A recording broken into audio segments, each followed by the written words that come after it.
Welcome back to another story on Infidelity Tales Lab. Before we begin, tell us, where in the world are you watching from? Now, let's dive into today's story. Chapter 1. The Call That Changed Everything. Roman Reynolds had always been a light sleeper. 20 years in military intelligence had trained him to wake at the slightest disturbance, a habit that had served him well in the corporate world and now, at 45, in his seemingly peaceful suburban life. But the shrill ring of Thelma's phone at 3 a.m. wasn't just any disturbance. It was the sound that would unravel everything he thought he knew about his marriage. Roman lay motionless in their king-sized bed, watching through half-closed eyes as his wife of 18 years fumbled for her phone in the darkness. Her hands trembled as she answered, her voice barely above a whisper. "I thought we agreed you'd never call here," she said, her tone carrying a mixture of fear and anger that Roman had never heard before. He controlled his breathing, maintaining the steady rhythm of sleep while every muscle in his body tensed. In the darkness, he could see Thelma's silhouette rigid against the faint light filtering through their bedroom window. Whoever was on the other end was speaking in urgent, hushed tones that Roman couldn't quite make out, but he caught fragments, something about the plan and tonight. Then Thelma gasped, a sharp intake of breath that cut through the silence like a blade. "He won't be a problem. I'll make sure," she whispered into the phone, her voice now cold and determined in a way that made Roman's blood run cold. She turned slightly, and Roman felt her gaze on him. He maintained his facade of sleep, years of training keeping his breathing steady even as his mind raced. After what felt like an eternity, Thelma slipped out of bed and padded silently toward the bathroom, still clutching her phone. Roman's mind immediately shifted into tactical mode. 18 years of marriage, and he'd never seen this side of his wife. Thelma, the woman who organized charity galas and baked cookies for their daughter's school events, had just spoken with the cold efficiency of someone planning something sinister. The phrase, "he won't be a problem," echoed in his mind, and Roman was certain the he in question was him. Before he could process this revelation further, the soft patter of bare feet on hardwood announced another presence. Their 16-year-old daughter, Lindsay, appeared in the doorway, her face pale and eyes wide with terror. "Dad," she whispered urgently, glancing toward the bathroom, where they could hear Thelma's muffled voice continuing the conversation. "You need to hide now." The words hit Roman like a physical blow. His own daughter was warning him of danger from her mother. This wasn't just about an affair. This was something far more serious. "Lindsay, what's—" he began to whisper, but she shook her head frantically. "There's no time. They're coming. Mom, she's not who you think she is. She's been planning this for months." Tears streamed down Lindsay's face as she spoke. "I overheard her talking to Uncle Jerome last week. They're going to—" The bathroom door opened, cutting her off. Lindsay quickly melted back into the shadows of the hallway as Thelma emerged, now fully dressed in dark clothing. In her hand was something that made Roman's blood freeze. His service pistol from the safe, he thought only he knew the combination to. Thelma moved with practiced silence toward the bed, and Roman realized with crystal clarity that his wife of 18 years was planning to kill him in his sleep. Every instinct screamed at him to move, to fight, to survive, but Roman forced himself to remain still. He needed to understand the full scope of what he was dealing with. As Thelma approached the bed, Roman caught sight of her face in the dim light. Gone was any trace of the woman he'd married, replaced by someone cold and calculating. She raised the pistol with steady hands, and Roman knew that whatever came next, his old life was over. The Roman Reynolds who had trusted, who had loved without question, who had believed in the sanctity of his family, that man died in that moment. What remained was the predator he'd once been, the man who had earned his reputation in the darkest corners of military intelligence as someone you never crossed twice. Because Roman Reynolds never forgave, and he never forgot. Chapter 2. The Hunter Awakens. Roman's survival instincts kicked in with lethal precision. As Thelma raised the pistol, he rolled hard to the left, off the bed and onto the floor just as the muzzle flash lit up the room. The shot was silenced. She'd even thought to modify his own weapon. The bullet punched into a mattress where his head had been moments before. In one fluid motion, Roman swept Thelma's legs, sending her crashing to the floor. The pistol skittered across the hardwood as he pinned her down with minimal effort, his hand across her throat. "Who the hell are you?" he growled, his voice carrying the edge of a man who had interrogated enemies in places that didn't officially exist. Thelma's mask finally slipped completely, her face twisting into something ugly and unfamiliar. "You always were too smart for your own good, Roman. Jerome said you'd figure out eventually." "Jerome Massey," Roman said, the pieces clicking into place. Thelma's brother, the one who'd been so helpful when Roman left military service, who'd helped them relocate to this quiet suburb, who'd been a constant presence in their lives. "How long?" 3 years, she spat. 3 years of playing the loving wife to a man who never even suspected that his perfect little family was nothing but an operation.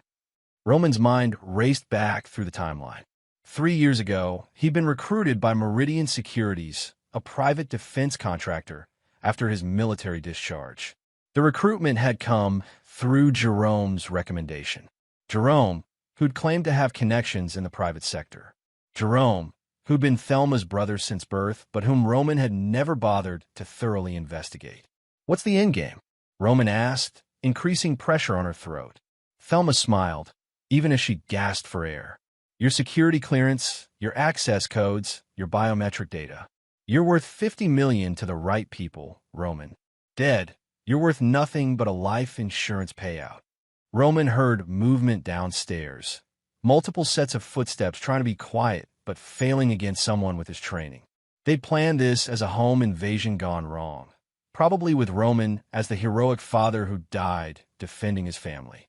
He released Thelma and moved to the window, peering through the blinds. 3 vehicles parked strategically around the house, engines running, occupants moving into position. Professional, but not military professional. Private contractors, probably ex-military themselves, but lacking the discipline that came with elite training. "Dad!" Lindsay's voice came from the hallway, tight with fear. "Stay where you are, sweetheart," Roman called back, his voice calm despite the situation. To Thelma, who was trying to crawl toward the pistol, he said, "How much of it was real?" "Any of it. Does it matter?" she wheezed. Roman retrieved his pistol and checked the magazine. 3 rounds missing. She'd been practicing. "Lindsay is real," he said, more to himself than to her. "She warned me." "Lindsay doesn't know what's good for her," Thelma snarled. "She was supposed to stay out of this." That was when Roman understood the full scope of the betrayal.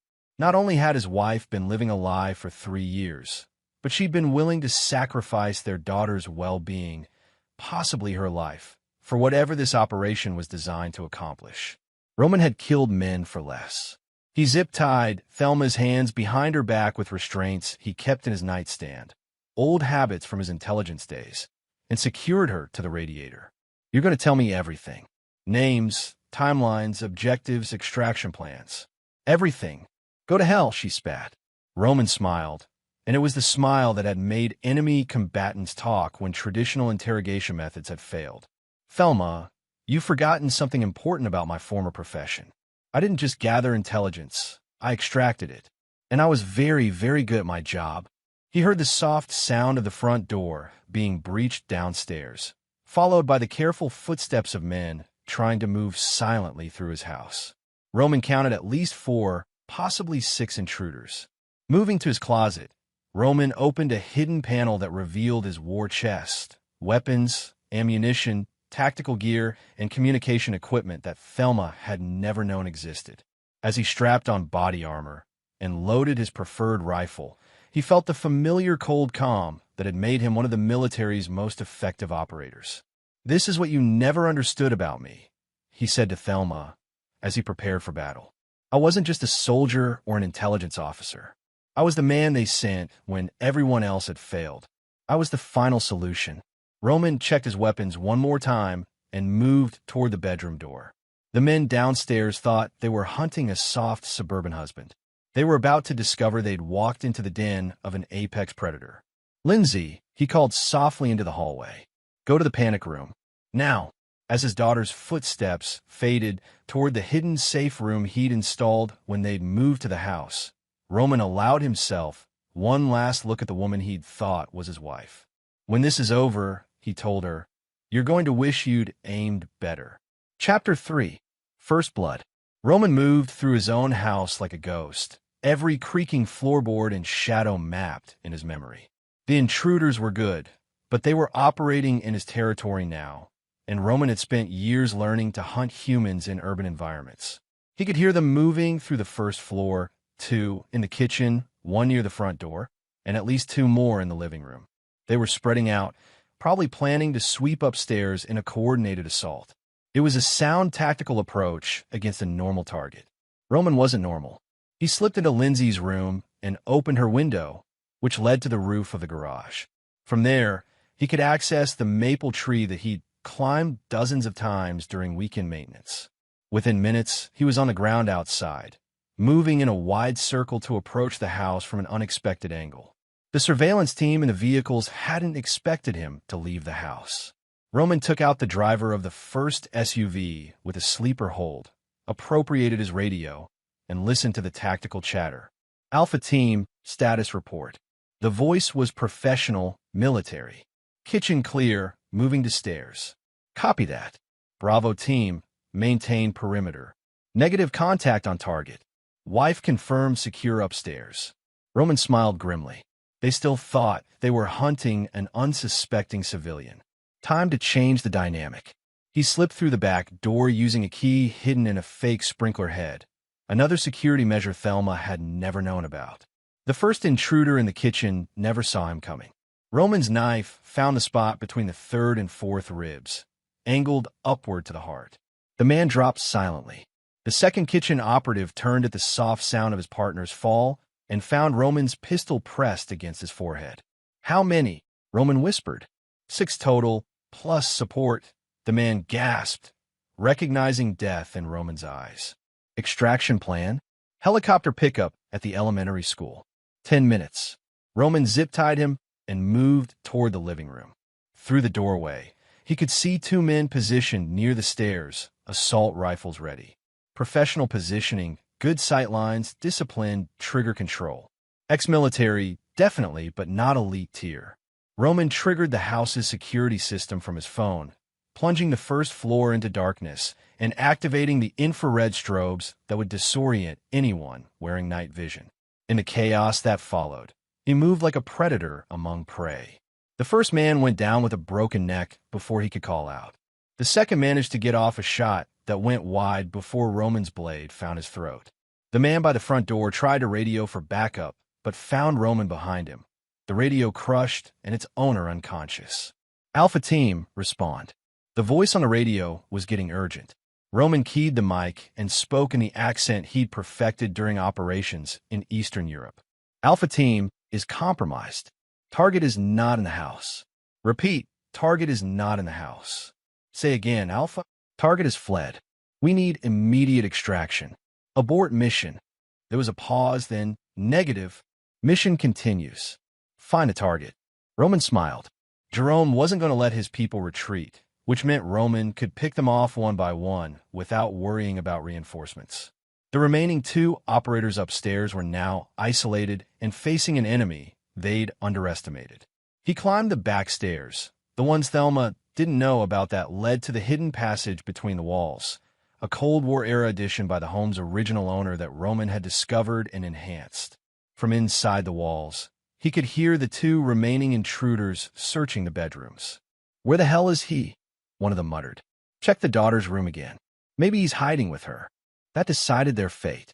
Roman had been willing to let them live if they surrendered, but threatening Lindsay crossed a line that couldn't be uncrossed. He emerged from the wall panel behind the first operator and killed him quickly and quietly. The second one turned at the sound and found himself facing Roman across the upstairs hallway. "You're Roman Reynolds?" the man said, lowering his weapon slightly. "We heard stories about you in Afghanistan. The ghost of Kandahar." "You heard correctly," Roman replied. "Which means you know what happens next." The man nodded slowly and placed his weapon on the floor. "I have a family."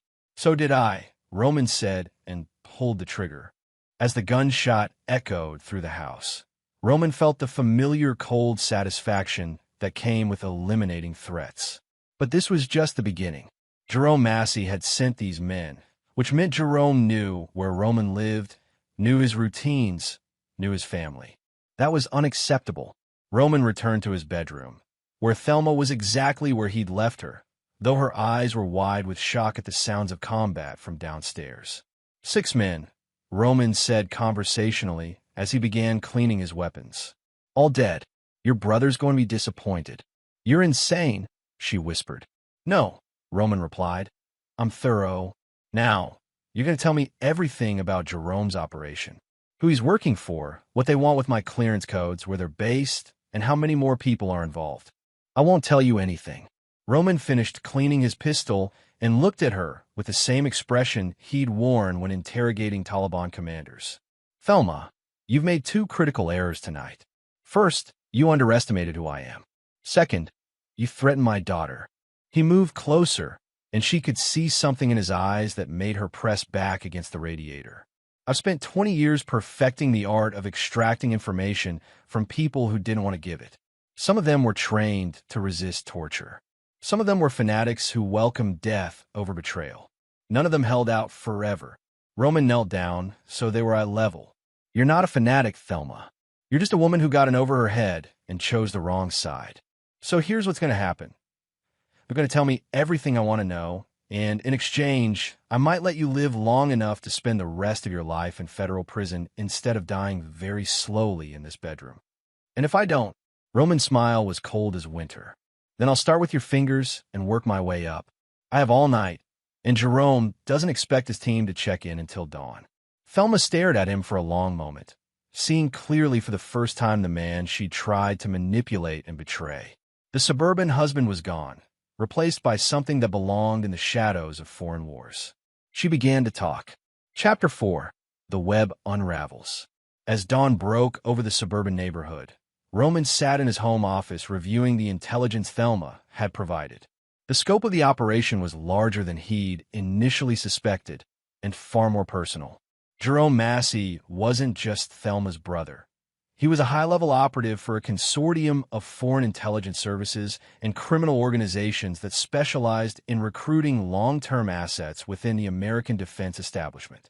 The operation against Roman had been 3 years in the planning, beginning with Jerome's insertion into their lives after Roman's discharge from military service. But the most shocking revelation was about Lindsay. According to Thelma, their daughter wasn't his biological child. She was Jerome's daughter, placed with Thelma when Roman and Thelma were dating as part of a long-term infiltration plan. Lindsay had been raised to eventually become an asset herself. Roman's hands tightened on the intelligence report as he processed this information. For 16 years, he'd loved and protected a child who was genetically programmed to betray him. Yet Lindsay had warned him, had risked her own safety to save his life. A soft knock on the office door interrupted his thoughts. Dad. Lindsay's voice was tentative, uncertain. Come in, sweetheart. Lindsay entered the office, her eyes red from crying and her face pale with exhaustion. She'd spent the night in the panic room while Roman dealt with the cleanup. 6 bodies removed, blood cleaned, evidence sanitized. The efficiency of it spoke to years of experience in making problems disappear. Is she? Lindsay couldn't finish the question. Your mother is alive, Roman said carefully. She's in federal custody now. She's not my mother, Lindsay said quietly. I heard what she told you about my real father. About Jerome. Roman studied his daughter, the child he'd raised, taught to ride a bike, helped with homework, protected from nightmares. Genetically, she might be Jerome Massey's offspring, but she was his daughter in every way that mattered. DNA doesn't make a family, Lindsay. Love does. Loyalty does. Choice does. He paused, choosing his words carefully. You chose to warn me last night. You chose to save my life. That makes you my daughter, regardless of what any test might say. Tears streamed down Lindsay's face. I've known for 2 years. I overheard Mom and Uncle Jerome talking about the asset and realized they meant me. They wanted me to seduce information out of you, to become your confidant, so I could access your security protocols. But you didn't. How could I? You're my dad. You taught me right from wrong. You show me what real love looks like. She wiped her eyes. When I realized what they were planning, I started documenting everything. I have recordings, photographs, evidence of their meetings. Roman felt a surge of pride, mixed with concern. His 16-year-old daughter had been conducting a counterintelligence operation against her own mother and biological father. The training he'd given her, self-defense, situational awareness, critical thinking, had turned her into exactly the kind of person who could recognize and resist manipulation. "Show me," he said. For the next hour, Lindsay presented a comprehensive dossier that would have impressed professional intelligence analysts. She documented Jerome's visits, recorded conversations when possible, and even managed to photograph documents left carelessly around the house. The picture that emerged was of a sophisticated network that had been using their family as a base of operations for years. "There's something else," Lindsay said hesitantly. "Jerome has other families, other operations like this one. He showed me photographs once, said they were success stories of assets who'd chosen the right side." Roman's blood ran cold. This wasn't just about him. It was about a systematic program of infiltration and recruitment targeting American intelligence personnel. How many other families were living lies? How many other children were being groomed as future assets? "Did you recognize any of the families in the photographs?" "Some of them. Remember the Dawsons from my old school? And the Warners from the country club?" Lindsay pulled out her phone and showed Roman screenshots she'd taken. "These are all families of people with security clearances. Jerome has been building a network for years." Roman studied the images, his military mind automatically cataloging targets and threats. Richard Dawson worked for the Defense Intelligence Agency. Christopher Warner was a contractor with Lockheed Martin. There were at least a dozen families in the photographs, all with children Lindsay's age or younger. "We need to expose this," Lindsay said. "We need to save those families." Roman was quiet for a long moment, considering options. The traditional approach would be to contact the FBI, turn over the evidence, and let the justice system handle it. But Roman had learned long ago that the justice system had limitations, especially when dealing with foreign intelligence operations. Courts required proof beyond reasonable doubt. International law enforcement was slow and bureaucratic. Diplomatic considerations often took precedence over justice. And most importantly, traditional justice wouldn't account for the personal betrayal he'd suffered or the danger his daughter had been placed in. "There's another way," Roman said finally. "We can end this operation permanently and send a message that will prevent anyone from trying something similar." "What kind of message?" Roman looked at his daughter, the girl who'd risked everything to save him, who'd conducted her own investigation to protect the country she loved, who'd chosen loyalty over blood. She deserved to know what kind of man her father really was. The kind that requires eliminating Jerome Massey and everyone associated with his network, Roman said simply. The kind that makes it clear that certain lines should never be crossed. Lindsay was quiet for a moment, processing this. Then she asked, "What do you need me to do?" Roman smiled, recognizing himself in her unflinching acceptance of what needed to be done. "First, we're going to make Jerome think his operation succeeded. Then we're going to use his own network against him." He pulled up a map on his computer, marking locations from Lindsay's evidence. "Jerome thinks I'm dead and that Thelma completed her mission. He'll want to debrief her and collect the intelligence she was supposed to gather. That gives us a narrow window to get close to him." "It's a trap," Lindsay said, understanding immediately. "The best kind," Roman agreed. "The kind where the prey thinks it's the predator." As they began planning, Roman felt the familiar cold focus that had made him so effective in military operations. But this time, it wasn't about national security or military objectives. This was personal. This was about family, the real kind, built on love and choice rather than genetics and manipulation. Jerome Massey had made the mistake of threatening the people Roman loved most. Now he was going to learn why Roman Reynolds never forgave and never forgot. Chapter 5, The Bait. Roman's plan required precision timing and a convincing performance from someone Jerome would never suspect, Lindsay herself. 3 days after the failed assassination attempt, Roman put the plan into motion. Lindsay sat in a coffee shop near Georgetown University, the same one where she'd met Jerome for uncle-niece bonding sessions over the past 2 years. To any observer, she looked like a traumatized teenager seeking comfort from a family member after her father's sudden death. Jerome Massey arrived exactly on time, his face a mask of concern that didn't quite reach his eyes. He was a tall, distinguished man in his 50s with prematurely gray hair and the kind of bearing that suggested military service. To the casual observer, he looked like exactly what he claimed to be, a successful businessman who doted on his sister's family. "Lindsay," he said, sliding into the booth across from her. "I came as soon as I heard. I'm so sorry about your father." Lindsay allowed tears to well up in her eyes. Not difficult, given the circumstances. "It happened so fast, Uncle Jerome. The police said it was a home invasion, but—" She let her voice trail off. The picture of a confused and frightened girl. "But what, sweetheart? Mom's been acting strange since it happened. She keeps talking about leaving town, starting over somewhere new. She's been making phone calls at all hours, speaking in languages I don't recognize." Lindsay leaned forward, lowering her voice. "I found Dad's gun in her purse yesterday." "Why would she have his gun?" Jerome's expression didn't change, but Roman, watching from a table across the cafe through a directional microphone and camera hidden in Lindsay's backpack, caught the slight tightening around his eyes. Jerome was processing this information, trying to determine if Thelma had broken protocol or if this was genuine confusion from a grieving daughter. "Your mother is probably just scared," Jerome said carefully. "Sometimes people do strange things when they're processing grief." "Uncle Jerome," Lindsay said, her voice taking on the tone of desperate trust that teenagers used when seeking adult guidance. "I need to ask you something, and I need you to be honest with me." "Of course, sweetheart. Anything.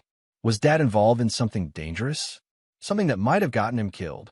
Jerome was quiet for a moment, and Roman could see the calculation in his eyes. This was the moment where Jerome would decide whether Lindsay was a potential asset or a liability. "Why do you ask that?" Jerome said finally. "Because I found things in his office. Hidden things." Lindsay pulled out a folder, one that Roman had carefully prepared with authentic-looking but ultimately harmless intelligence documents. These were in a secret compartment behind his bookshelf. "I don't understand what they are, but they look official." Jerome took the folder and examined its contents, his professional mask slipping slightly as he recognized the format and classification markings of genuine intelligence documents. The papers were authentic. Roman had access to plenty of declassified materials, but carefully selected to suggest ongoing operations without revealing anything truly sensitive. "Where exactly did you find these?" Jerome asked, his tone shifting subtly from concerned uncle to something more interrogative. "In a hidden panel. There were other things too, cash, passports with Dad's picture, but different names, some kind of electronic equipment." Lindsay was describing the contents of Roman's actual emergency cache, but one that he'd already evacuated and relocated. "Uncle Jerome, was my dad a spy?" Jerome studied her face carefully, looking for signs of deception. Lindsay met his gaze with a perfect mixture of fear, confusion, and desperate need for answers that any genuinely traumatized teenager would display. "Your father worked for the government in various capacities," Jerome said slowly. "Some of his work was classified, which is probably what you found. But Lindsay, this is exactly the kind of thing that could be dangerous if the wrong people knew about it." "What do you mean?" "I mean that if your father was targeted because of his work, then you and your mother could be in danger too. Especially if there are people who think you have access to sensitive information." Lindsay's eyes widened in perfectly calculated fear. "What should I do?" Jerome leaned back, and Roman could see the moment when Jerome made his decision. The girl was clearly unaware of her true parentage or the real nature of the operation. She was frightened, alone, and sitting on potentially valuable intelligence. Most importantly, she trusted Jerome implicitly. "First, you can't tell anyone else about what you found. Not the police, not your friends, not anyone." Jerome's voice carried a note of urgency. "Second, I think you and your mother should come stay with me for a while, just until we can figure out what's safe. Would you help me go through Dad's things? Maybe figure out what's important and what isn't. Lindsay's voice carried exactly the right note of desperate gratitude. I don't know who else to trust. Of course, sweetheart. We're family. Jerome reached across and patted her hand. Why don't you bring your mother and come to my house this weekend? We can sort through everything together and make sure you're both safe. As they made arrangements for the weekend visit, Roman allowed himself a moment of cold satisfaction.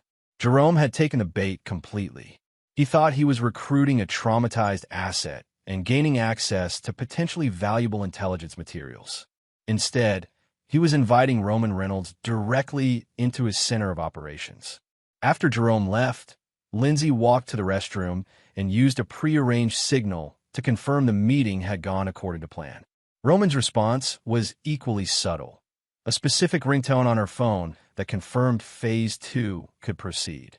That evening, Roman and Lindsay reviewed the intelligence they'd gathered from the cafe meeting.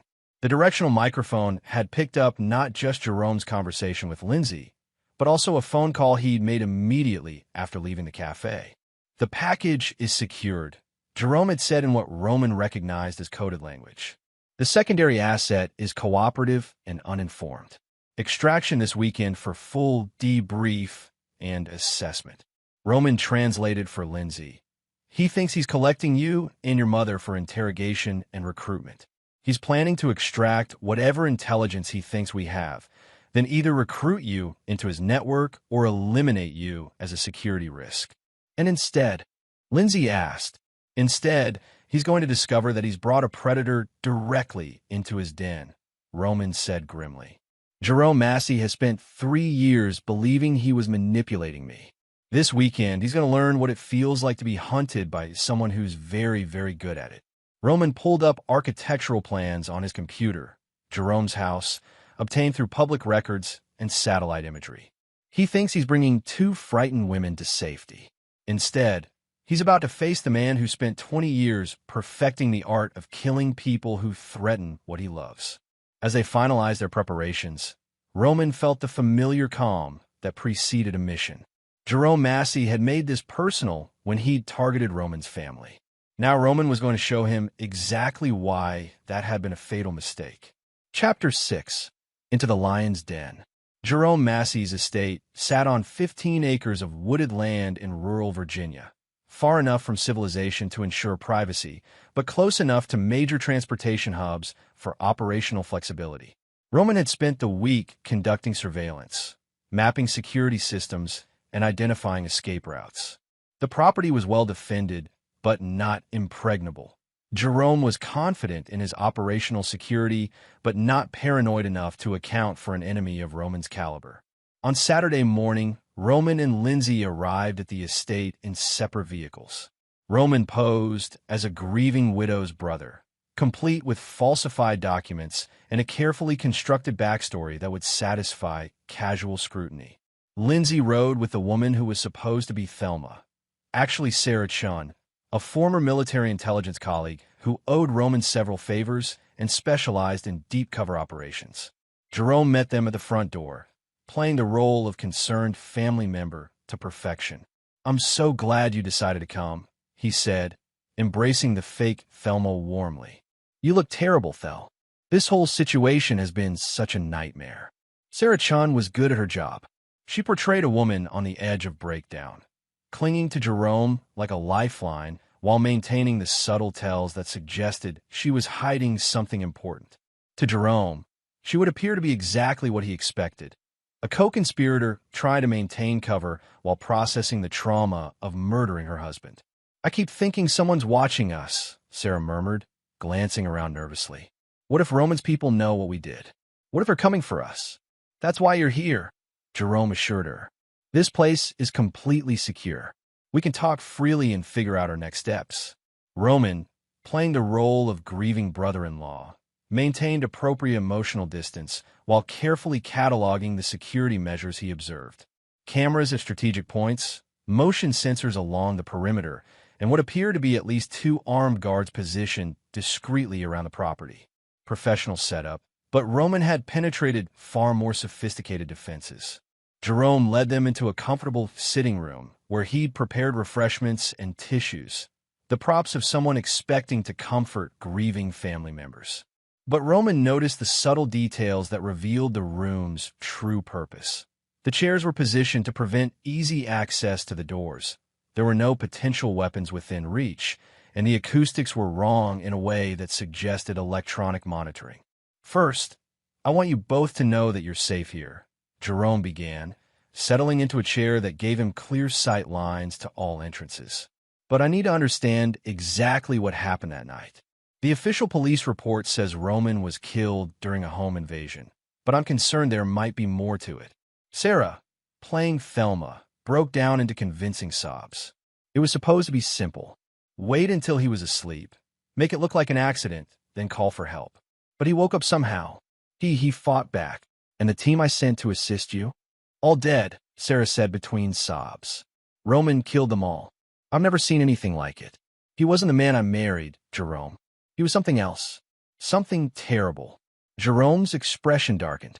6 professional operators, and he killed them all? "It was like he knew they were coming," Sarah continued. "Like he was waiting for them. When it was over, he looked at me and said he knew about you, about the operation, about everything." Roman watched Jerome process this information, seeing the exact moment when suspicion began to override confidence. Jerome was beginning to realize that his carefully planned operation had encountered something unexpected. "Did he say anything else?" Jerome asked carefully. "He said he was going to find you," Sarah whispered. "He said he was going to make you pay for what you'd done to his family." "But he's dead," Jerome said, though uncertainty was creeping into his voice. "Is he?" Sarah looked up, meeting Jerome's eyes directly. "They never found his body, Jerome. The house burned down after I escaped. The police assumed he died in the fire, but what if?" She was interrupted by the sound of breaking glass from somewhere else in the house, followed immediately by the sharp crack of gunfire. Jerome's eyes widened as he reached for the pistol under his jacket, but Roman was already moving. The grieving brother-in-law disappeared, replaced by the operator who had earned his reputation in the darkest corners of foreign wars. Roman's knife found Jerome's wrist before the pistol cleared its holster, and his other hand closed around Jerome's throat with precisely the right pressure to disable without killing. "Hello, Jerome," Roman said quietly as chaos erupted around them. "We need to talk." Jerome's eyes bulged with shock and terror as he recognized the voice of the man he believed dead. "Impossible," he gasped. "You're dead. Thelma killed you." "Thelma is in federal custody," Roman said conversationally as gunfire continued to echo through the house. "The woman you've been talking to is a professional, and the sound you're hearing are my team eliminating your security personnel." "Your team?" Roman smiled coldly. "Did you really think I spent 20 years in military intelligence without making friends? Loyal friends. The kind who don't appreciate foreign operatives targeting American assets." Through the window, Jerome could see figures in tactical gear moving with professional precision around his property.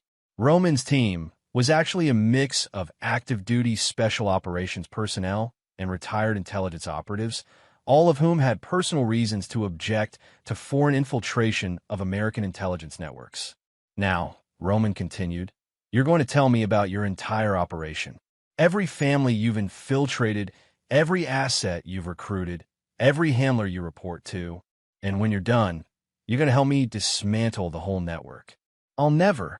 Roman increased pressure on Jerome's throat just enough to demonstrate that cooperation wasn't optional.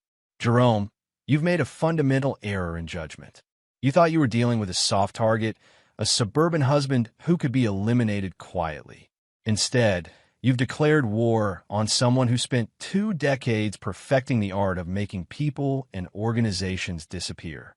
As the gunfire outside died down and Roman's team secured the property, Jerome finally understood the scope of his miscalculation. He hadn't just failed to assassinate Roman Reynolds. He'd given Roman every justification he needed to destroy an entire intelligence network. "You have one chance to cooperate," Roman said quietly. "Take it." Jerome looked into Roman's eyes and saw his own death reflected there. Not immediate death, something far worse. The slow, methodical destruction of everything he'd built, everyone he cared about, every safe harbor he'd established over decades of careful planning. He began to talk. Chapter 7. The Network Falls. Jerome's confession took 6 hours and filled 43 pages of transcribed text. By the time he finished, Roman had the complete organizational structure of a foreign intelligence network that had been operating on American soil for over 15 years. The scope was staggering.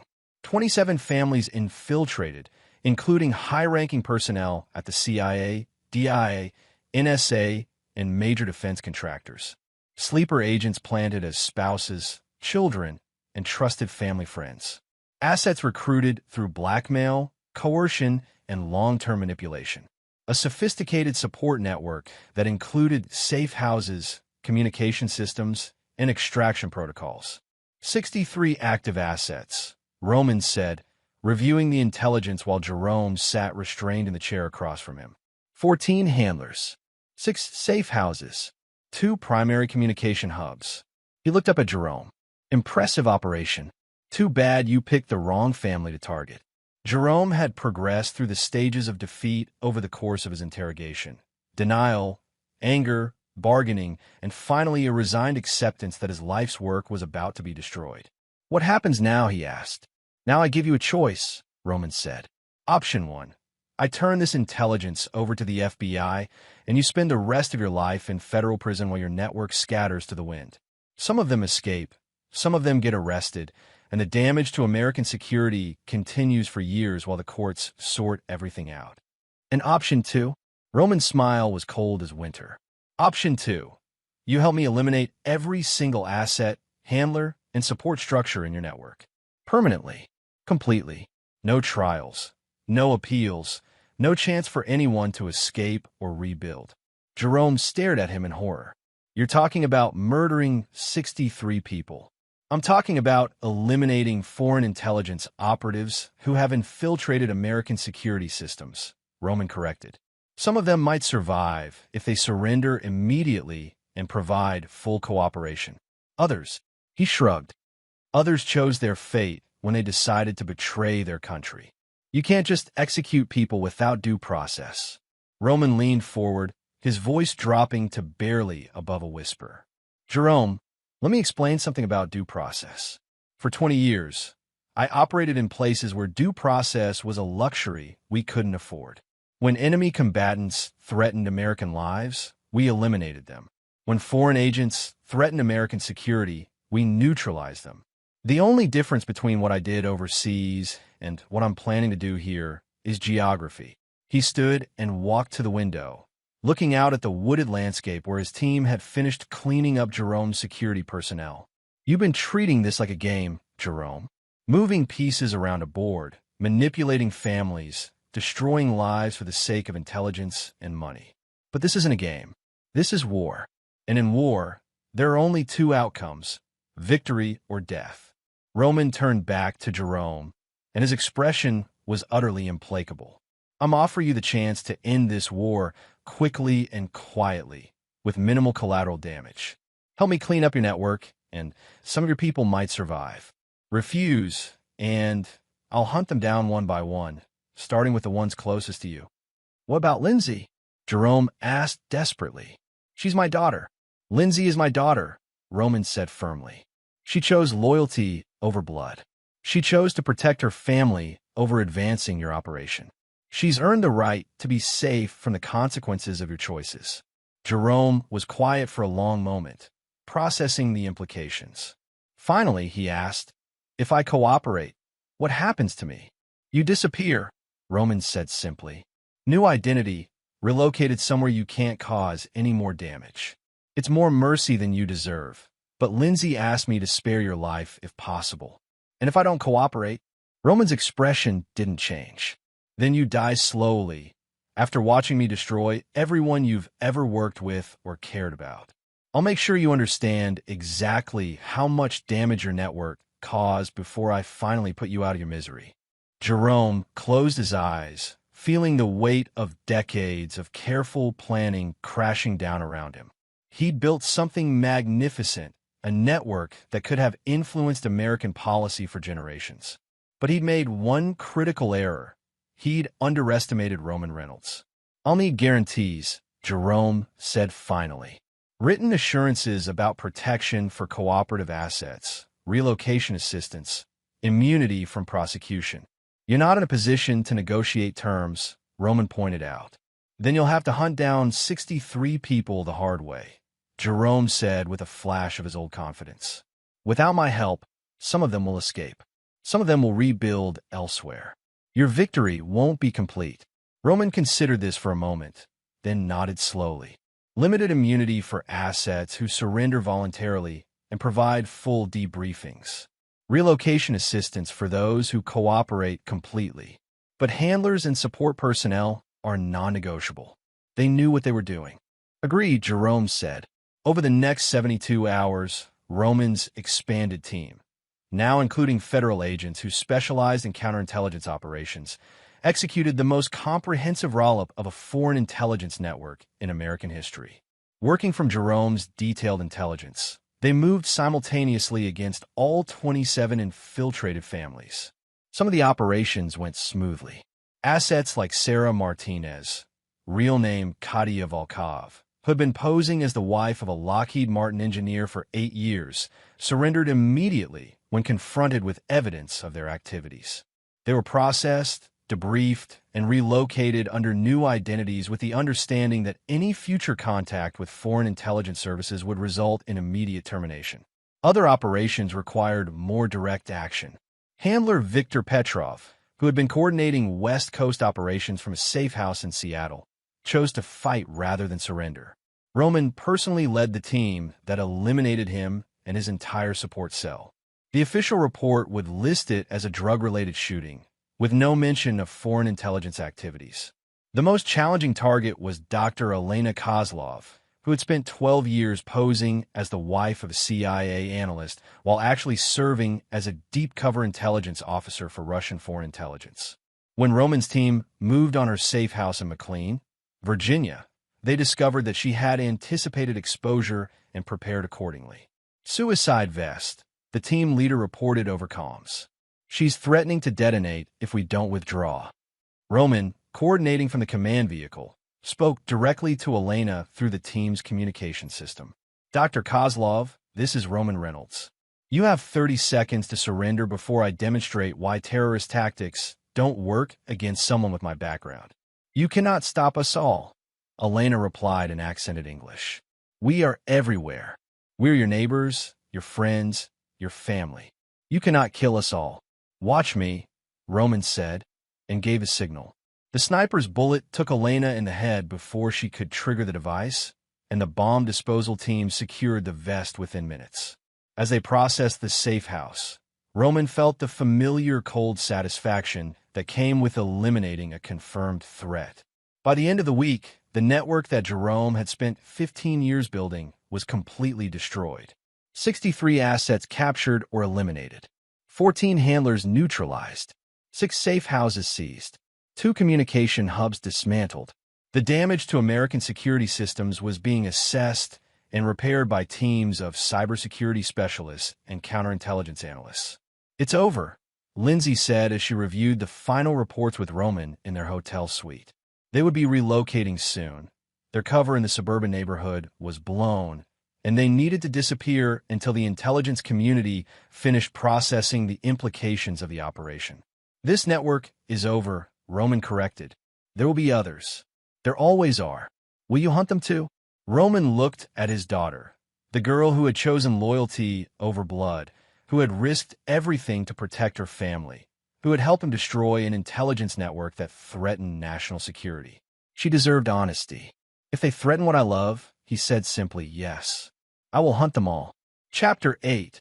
Sins of the Father. 2 weeks after the network's destruction, Roman received a message that changed everything. Jerome had escaped federal custody. The details were sketchy, but the basic facts were clear. During transport to a secure facility for final processing, Jerome's vehicle had been ambushed by unknown attackers. 2 federal agents were dead, and Jerome had vanished without trace. Inside job, concluded FBI Special Agent Sarah Mitchell, the lead investigator on the case. Someone with access to transport schedules and routes. Professional operation, probably foreign intelligence using assets we haven't identified yet. Roman studied the crime scene photos in their temporary safe house, his expression growing darker with each image. This wasn't just an escape, it was a message. Jerome's handlers were telling Roman that the war wasn't over. Dad! Lindsay's voice carried a note of concern that had become familiar over the past weeks. What does this mean? It means Jerome lied to us, Roman said grimly. The network was larger than he admitted. There were people he didn't tell us about, support structures we didn't identify. And now, they have him back. Roman's phone buzzed with an encrypted message from an untraceable number. You took our family. Now we'll take yours. Jerome sends his regards. The message included a photograph that made Roman's blood run cold. It showed their old house, the one they'd abandoned after the assassination attempt, but taken recently. Someone had been watching the property, studying it, learning their patterns even after they'd relocated. They know where we used to live, Roman said, showing Lindsay the message.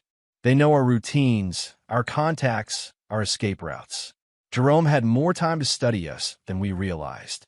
So what do? Roman was quiet for a moment, considering options.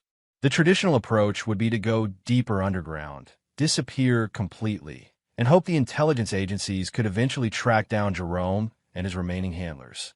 But Roman had learned over the years that running from enemies only encouraged them to chase harder. We end this permanently, he said finally. Jerome wants to play games with my family?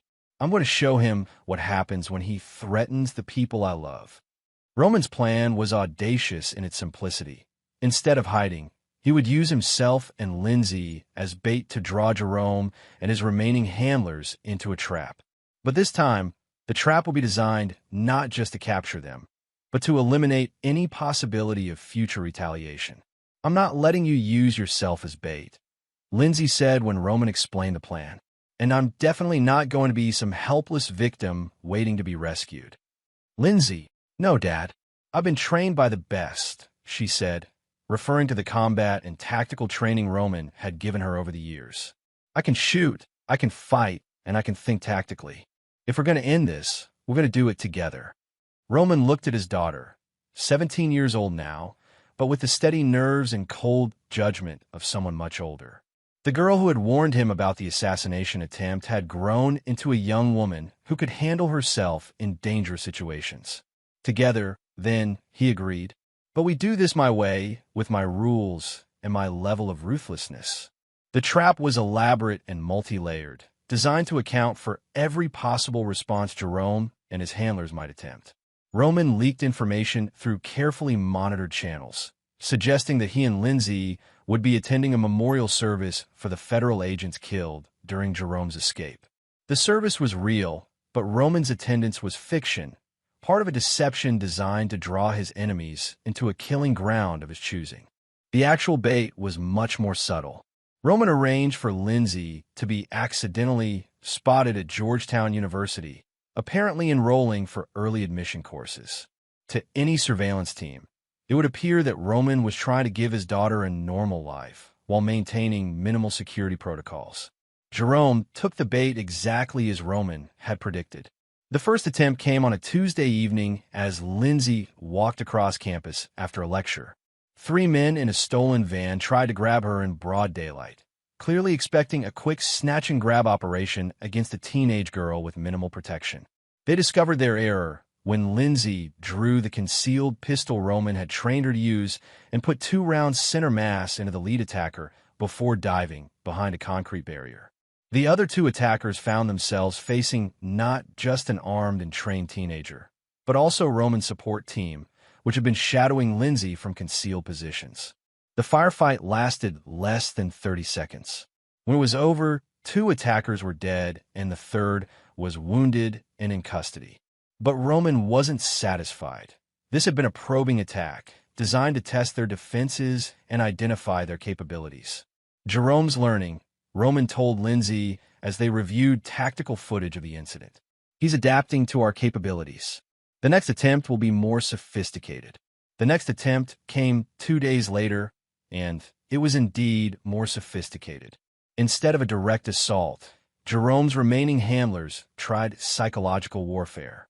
They released fabricated evidence suggesting that Roman had been working with foreign intelligence services himself, that his entire military career had been a cover for treason, and that the recent network destruction had been designed to eliminate competition rather than protect American interests.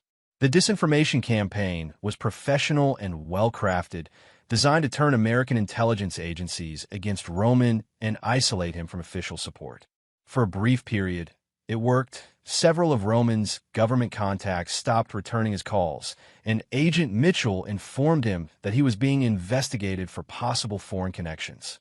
But Roman had anticipated this kind of attack and prepared accordingly.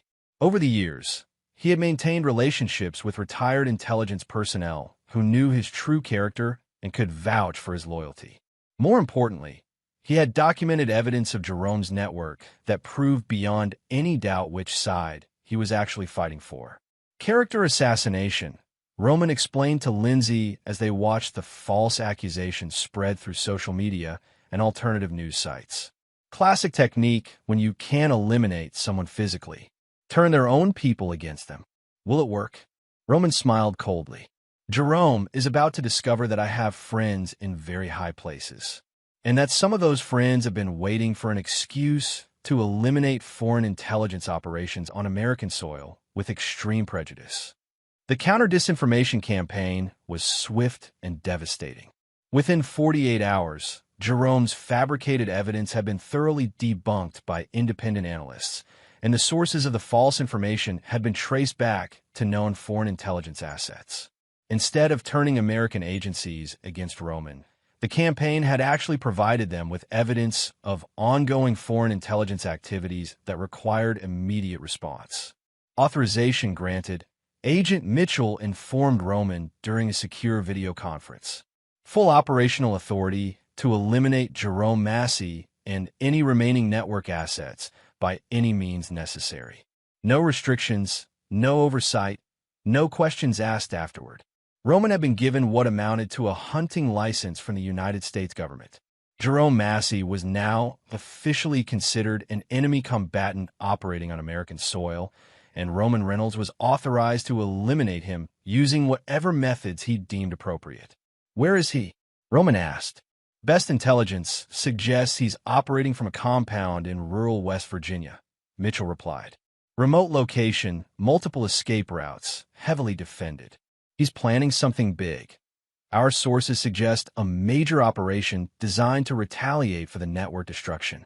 Roman studied the satellite imagery of Jerome's compound, his tactical mind automatically cataloging approaches, defenses, and vulnerabilities. This would be more than just a rescue operation or a simple elimination. This would be a direct assault against a fortified position defended by experienced operators. How many people? Roman asked. At least 12, possibly as many as 20. Mix of foreign intelligence operatives and hired mercenaries. Well-armed, well-trained, highly motivated. Roman nodded slowly. This was exactly the kind of operation he'd specialized in during his military career. High-risk assault against defended positions with minimal friendly casualties and maximum enemy elimination. I'll need a team, Roman said. You'll have whatever you need, Mitchell assured him. This is now a national security priority. Jerome Massey and his network have been classified as a clear and present danger to the United States. Eliminate them. As Roman began planning the assault, he felt the familiar cold clarity that preceded major operations. This wasn't just about protecting his family anymore. This was about ending a threat to American security that had been operating undetected for over a decade. Jerome Massey had made a fundamental error when he decided to target Roman Reynolds. He thought he was dealing with a soft suburban target who could be manipulated and eliminated. Instead, he declared war on someone who spent 20 years perfecting the art of eliminating people who threatened American interests. Now Jerome was about to learn the difference between intelligence operations and military operations. The difference between manipulation and direct action. The difference between thinking you're a predator and actually meeting one. Chapter 9, Final Justice. The assault on Jerome's compound began at 0300 hours on a moonless night in late October. Roman led a team of 12 elite operators, a mix of active duty special forces personnel and retired intelligence operatives who had volunteered for what was officially classified as a counterterrorism operation against foreign assets. Jerome had chosen his location well. The compound sat in a valley surrounded by wooded hills, with clear sight lines in all directions and multiple escape routes through underground tunnels. Motion sensors and infrared cameras provided early warning, while strategically placed obstacles would channel any assault force into predetermined kill zones. It was exactly the kind of defensive position that would stop a conventional attack cold. Unfortunately for Jerome, Roman Reynolds had never been conventional. Overwatch in position came the voice of his sniper team leader, Sarah Chun, who had volunteered to provide long-range support from a ridgeline 800 meters away. I count 14 targets visible, probable additional personnel in the main building.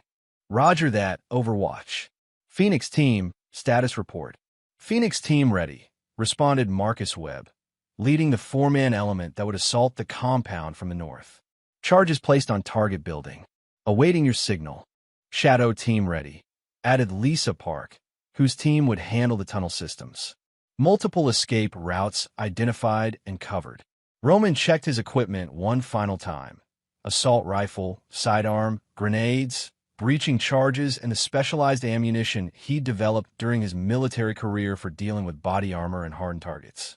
Everything was configured for maximum lethality with minimum collateral damage. All teams, this is Control, Roman said into his radio. Execute Operation Payback in 30 seconds. Remember, no quarter, no prisoners, no survivors. These people have been operating on American soil for over a decade, and they killed federal agents during their escape. They forfeited any right to mercy. The assault began with Sarah's sniper rifle eliminating the 2 sentries on the compound's perimeter in quick succession. Before Jerome's people could react to the loss of their early warning system, Roman's breaching charges destroyed the main gate, and Phoenix team was pouring through the gap with automatic weapons blazing. Jerome had trained his people well. They responded to the assault with professional competence, falling back to prepare positions and laying down disciplined covering fire. But they were defending against someone who had spent 20 years studying how to break exactly this kind of defense. Roman moved through the compound like death incarnate, his rifle finding targets with mechanical precision while his team eliminated defenders with ruthless efficiency. The defenders were good, but Roman's team was better, and they had the advantage of surprise, superior equipment, and absolute motivation. Building secured, reported Phoenix team leader Webb. 6 enemy Kia, no friendly casualties. Tunnel systems secured, added Shadow team leader Park. 2 enemy eliminated attempting to escape through the underground route. No escapees. Roman reached the main building and kicked in the door, finding Jerome Massey in what appeared to be a command center filled with communications equipment, computers, and wall-mounted displays showing surveillance footage from around the compound. Jerome stood behind a desk with his hands raised, clearly recognizing that resistance was futile. Roman, Jerome said, his voice steady despite the circumstances. I have to admit, I underestimated you from the beginning. Yes, you did, Roman replied, keeping his rifle trained on Jerome's center mass. You thought you were dealing with a soft, suburban target. Instead, you declared war on someone who's very, very good at war. I suppose you're here to kill me. That was the plan, Roman said. But first, you're going to tell me about the operation you've been planning. The major retaliation my sources have been tracking. Jerome smiled, and Roman recognized the expression of someone who believed they still held winning cards. You think this compound is the end of it? You think eliminating my network was a victory? Roman, you have no idea what you've really accomplished. Enlighten me. You've proven that American intelligence networks are vulnerable to infiltration and manipulation. You've demonstrated that private citizens can conduct military operations on American soil without meaningful government oversight. Most importantly, you've shown foreign intelligence services exactly how to identify, target, and eliminate American intelligence personnel. Jerome gestured to the equipment around them. Everything that's happened here, every technique you've used, every tactical decision you've made, has been recorded and transmitted to intelligence services in Moscow, Beijing, Tehran, and a dozen other capitals. You think you've been protecting American security? You've actually been providing foreign powers with a masterclass in how to destroy it. Roman felt a chill of recognition. Jerome was right. Every tactical technique, every operational methodology, every security protocol Roman had employed during the network destruction had been observed and analyzed by hostile intelligence services. Instead of protecting American security, Roman had inadvertently provided enemies with detailed intelligence about American counterintelligence capabilities. "You're lying," Roman said, but doubt was creeping into his voice. "Check the computers," Jerome said confidently. "Everything has been live-streamed to secure servers around the world. Your face, your methods, your team's capabilities, all of it now part of training materials being distributed to foreign intelligence academies." Roman moved to the nearest computer terminal while keeping his weapon trained on Jerome. The screen showed active video feeds being transmitted to multiple international locations, along with analytical software that was cataloging and categorizing every aspect of the assault in real time. "Months of planning," Jerome continued. "The entire network, the assassination attempt, even my escape from federal custody, all of it designed to draw you into exactly this kind of operation. You're not hunting us, Roman. We're studying you." Roman's finger tightened on the trigger as he realized the full scope of Jerome's deception. The man hadn't just infiltrated Roman's family. He manipulated Roman himself into becoming an intelligence asset for foreign powers. "Last words?" Roman asked. Jerome's smile widened. "Look behind you." Roman spun around to find Lindsay standing in the doorway of the command center, but she wasn't alone. Flanking her were two armed men Roman didn't recognize, and Lindsay's hands were bound behind her back. "Hello, Father," Lindsay said, but her voice carried an accent that hadn't been there before, the same accent Roman had heard during Jerome's phone conversations. "I think it's time we had an honest conversation about family loyalty." Roman's world tilted as he realized the final, devastating truth. Lindsay hadn't been an unwilling asset or an innocent victim. She'd been a deep-cover operative from the beginning, placed with Thelma when she was still a baby and raised specifically to infiltrate Roman's life. 16 years, Lindsay continued, her voice now cold and professional. 16 years of pretending to be your daughter, learning your methods, studying your capabilities, waiting for the moment when you would finally reveal your true potential. "The warning," Roman said, understanding flooding through him. "You warned me about the assassination attempt." "Because the assassination was never meant to succeed," Lindsay replied. "It was designed to activate you, to force you to reveal the full extent of your training and capabilities. Every decision you've made since that night has been observed, recorded, and analyzed by intelligence services around the world." Roman raised his rifle, but hesitated as he looked at the girl he'd raised as his daughter for 16 years. Despite everything, the betrayal, the manipulation, the lies, some part of him still saw the child who had asked him to help with homework, who had sought his comfort during nightmares, who had learned to drive in his car. "I do love you, you know," Lindsay said softly. "In my own way. You taught me right from wrong, just like you said. You show me what real strength looks like. But you also taught me that family is about choice, not genetics. And I've chosen my real family." "Your real family?" Roman asked. "The intelligence service that gave me purpose," Lindsay replied. "The mission that gave my life meaning. The cause that's bigger than any one person or country." Roman felt the last pieces of his old life crumbling away. His wife had been an enemy agent. His daughter was a deep-cover operative. His family had been alive from the very beginning. But as he stood in that command center, surrounded by enemies and facing the ultimate betrayal, Roman felt something unexpected: relief. The guilt he'd carried about potentially putting Lindsay in danger, the concern about her emotional well-being, the careful balance between training her for dangerous situations while trying to preserve her innocence, all of it was suddenly irrelevant. Lindsay wasn't his daughter. She was an enemy combatant who had spent 16 years infiltrating his life and stealing his secrets. and Roman Reynolds had spent 20 years learning how to eliminate enemy combatants with extreme prejudice. "Thank you," Roman said quietly. "For what?" Lindsay asked, momentarily confused by his calm response. "For finally giving me permission to stop holding back." Roman's transformation was instantaneous and absolute. The conflicted father disappeared, replaced by the apex predator who had earned his reputation in the darkest corners of foreign wars. His rifle came up within human speed, and his first shot took down one of Lindsay's guards before anyone could react.